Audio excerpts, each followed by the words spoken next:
24 नवंबर की सुबह से सोशल मीडिया पर एक वायरल हो रहा है वीडियो। आप अपनी स्क्रीन पर वीडियो देख रहे हैं। ये संभल का वीडियो है। संभल उत्तर प्रदेश का एक ज़िला है और ऐसी खबर आ रही है कि एक टीम सर्वे करने पहुंची थी, जामा मस्जिद का सर्वे करने पहुंची थी। उसके बाद बहुत ज़्यादा भीड़ वहां पे इकट्ठा हो गई, आसपास के लोग आ गए, पुलिस वहां गई। दोनों में काफ़ी पुलिस बल भी था, वहां से पत्थरबाजी भी हो रही थी दूसरी तरफ से। उसके बाद पुलिस लौट गई, उसके बाद वो दोबारा आई और भारी पुलिस बल के साथ आई। आसपास के जितने थाने थे वो सारे लोग भी आ गए, डीएम भी वहाँ मौजूद थे। तो ये पूरा मामला क्या है, न्यूज़ रूम में हमारे साथ मुरारी हैं, वो आपको ये पूरा केस बताएंगे। देखिए, संभल से जो तस्वीरें आ रही हैं मेरे सामने, यहाँ पे एक टीवी लगी हुई है, उसमें देख सकते हैं आगजनी तक हो गया है और पुलिस जो है वो मॉब को कंट्रोल करने की कोशिश कर रही है। पुलिस खुद भी आंसू गैस के गोले छोड़ रही है और उधर मॉब एक तरीके से पत्थर वहाँ पे फेंके जा रहे हैं। तो ये मामला बेसिकली संभल में एक जगह है चंदौसी, वहाँ पर एक मस्जिद है, काफ़ी पुरानी मस्जिद मानी जाती है। तो उसको लेकर एक याचिका दायर की गई थी एक लोकल पुजारी की तरफ से। कालका जी वहाँ पे एक मंदिर है, उनका ये कहना है उस याचिका में कि इस मस्जिद को, एक मंदिर को तोड़कर बनाया गया है और ये मंदिर 1526 में बाबर ने तोड़ा था। तो इस याचिका को 19 नवंबर को दायर किया गया था एक लोकल कोर्ट में, संभल की जो जिला अदालत होती है वहाँ पे दायर किया गया था। और इसको दायर किया था विष्णु जैन, जो सुप्रीम कोर्ट के वकील हैं और जो इन सब मामलों के लिए जाने जाते हैं कि वो इस तरीके की याचिकाएं दायर करते रहते हैं।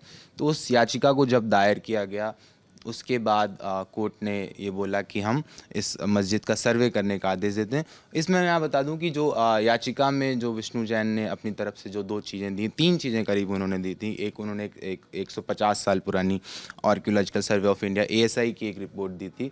उसके अलावा उन्होंने 2 किताबों का जिक्र किया था, बाबरनामा और आईन अकबरी। ये एक हिस्टोरिकल, मतलब आप कह सकते हैं ऐतिहासिक कुछ ग्रंथ हैं। तो उन सबको देखते हुए कोर्ट ने वहाँ पर सर्वे का आदेश दिया, मस्जिद के सर्वे का आदेश। और एक छोटा सा सर्वे एक पहले हो भी चुका था, लेकिन उस सर्वे के दौरान वहाँ पर एक भीड़ इकट्ठा हुई। उस भीड़ का कहना है कि उस पक्ष के लोगों का कहना है कि ये मस्जिद ऐतिहासिक मस्जिद है और ये हमारी मस्जिद यहाँ पे बनी रहेगी। तो जब वो भीड़ इकट्ठा हुई थी तो वहाँ उस समय बयानबाजी हुई, बहुत सारे नारे लगे। तो वहाँ पे उस तरीके से सर्वे पहले दिन हो नहीं पाया। उसके बाद से लगातार उस पूरे इलाके में एक तनाव बिल्ड हो रहा था। और ऐसा लोकल अखबार का एक रिपोर्ट पढ़ी थी, उसमें ये भी था कि वहाँ के लोगों का कहना है कि सुबह सुबह ही टीम छुट्टी वाले दिन कैसे आ गई एकदम से। तो उसमें एक ये पक्ष आ रहा है पुलिस और डीएम का कि पहले भी वो जा चुके हैं लेकिन वो हो नहीं पाई थी, और अभी जो लास्ट जुमा बीता है उसमें भी आमतौर पर हाँ, इस मामले में जो अगली जो सुनवाई होनी है, जिसमें कोर्ट ने बोला कि हमें 29 नवंबर को एक रिपोर्ट चाहिए प्रॉपर कि सर्वे में हमें क्या क्या मिला। तो उस लिहाज से पुलिस प्रशासन और तमाम टीमें सर्वे करने गई थी। इसका एक बड़ा तनाव का पॉइंट पिछले शुक्रवार को हुआ था, जब जुमे की नमाज वहाँ पे होनी थी। तो एक कई सारी सोशल मीडिया पोस्ट थी जिनमें वहाँ पे मुस्लिम समुदाय के लोगों से कहा गया था कि आप आएँ मस्जिद में, ज़्यादा से ज़्यादा संख्या में आएँ और वहाँ पे नमाज अदा करें। तो इंडियन एक्सप्रेस ने इस पे एक मामले पर रिपोर्ट तैयार की कि फ्राइडे के दिन पर आम तौर पर जो जुमे की नमाज होती थी उस मस्जिद में, उसमें करीब 300-400 लोग की संख्या रहती थी। लेकिन उस अपील के बाद वहाँ पे करीब 2-2.5 हज़ार लोग पहुँचे और वहाँ पे जगह भी नहीं थी कहीं पर भी नमाज पढ़ने की। उस समय पुलिस प्रशासन ने अपनी पूरी तैयारी की थी, चप्पे चप्पे पर पुलिस तैयार थी। एक तरीके से कर्फ्यू काइंड ऑफ भी लगाया गया था और लगातार पुलिस की तरफ से, प्रशासन की तरफ से कहा जा रहा था कि आप दूसरी मस्जिदों में नमाज पढ़ लें। लेकिन वहाँ पर भीड़ इकट्ठा हुई और हम देख रहे हैं कि लगातार, मतलब फ्राइडे वाले दिन से ही लगातार वहाँ पे एक तनाव की स्थिति बनी हुई है और इस मामले में लगातार पॉलिटिकल बयानबाजियाँ भी हो रही हैं। फॉर एग्ज़ाम्पल जो समाजवादी पार्टी के जो सांसद हैं जियाउर रहमान बर्क, उन्होंने बोला था कि हमारी ऐतिहासिक मस्जिद है और ऐतिहासिक मस्जिद रहेगी। उन्होंने एक 1991 के कानून का भी जिक्र किया, उपासना का स्थल कानून जिसको बोला जाता है, जिसके तहत ये प्रावधान किया गया है कि 1947 के बाद से जिस तरीके से भी जो भी धार्मिक स्थल हैं पूरे देश में, उनका स्टेटस वही का वही रहेगा। उन्होंने इस बात का जिक्र किया। अब हम आपको एक बाइट सुनाते हैं उन्होंने क्या बोला था। हाँ, ये 22 नवंबर का उनका बयान है, एक बार आप ये सुनिए। अब यही है कि अफसोस है कि इस प्रकार के कोई बाहर के लोग इस संभल के अंदर जो अमनो अमान है, जो सुकून है, उसको बिगाड़ने के लिए यहाँ पर आते हैं और एक याचिका दायर करते हैं।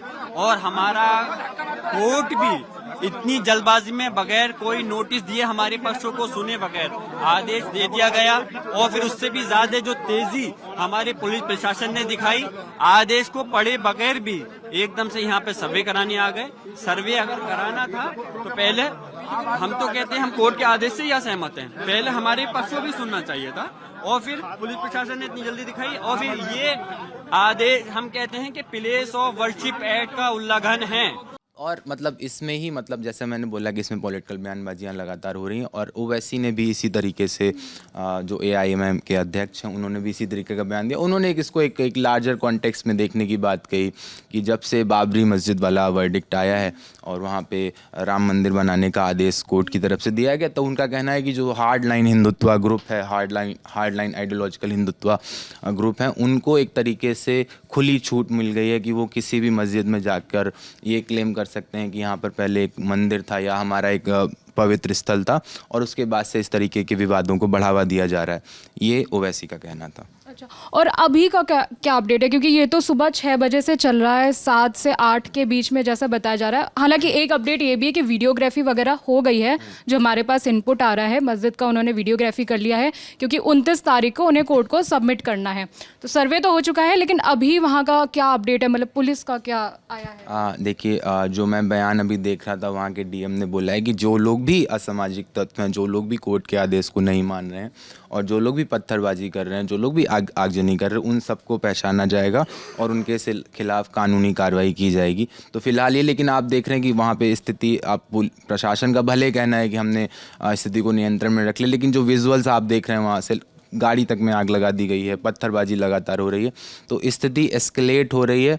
मतलब शायद ऐसा हो सकता है कि वहाँ पर कर्फ्यू भी लगाना पड़े, इंटरनेट बैन मिल, क्योंकि इस तरीके की अफवाहें सोशल मीडिया के जरिए बहुत तेज़ी से फैलती हैं। तो इस तरीके के मेजर शायद प्रशासन उठाएगा और जिन लोगों ने इस तरीके से कानून को हाथ में लिया है अपने, उनके खिलाफ मतलब कार्रवाई तो की ही जाएगी।